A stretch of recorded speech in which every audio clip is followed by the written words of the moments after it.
Let's have a little dig deep into the open-ended questions for a minute now. Let's maybe give us some good examples of open-ended questions that you might want to use when you're developing your empathy with a certain person in a certain situation. So you could say things like, can you tell me more about how you're feeling about that?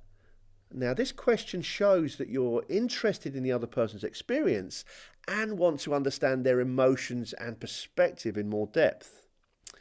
You might say, what do you think might be causing that issue?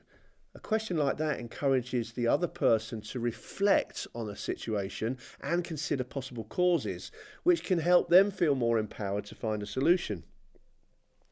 Or you might want to use questions like, how can I best support you right now?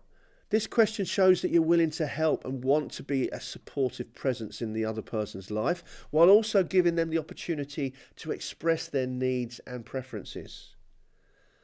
We could also look at questions like, well, what would be a positive outcome for you, and what would that look like in this situation? A question like this helps the other person envisage a positive outcome and can encourage them to focus on solutions rather than dwelling on problems.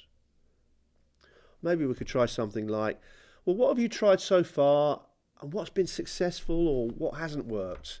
A question like that shows that you're interested in the other person's efforts to address a challenge and also want to learn from their experiences. It can also help the other person to reflect on their own strengths and weaknesses in terms of problem solving. And maybe you want to make a note of these questions and see if you can use something similar to that in the next conversation where you're looking at demonstrating some empathy or empathy is needed, and see how it goes.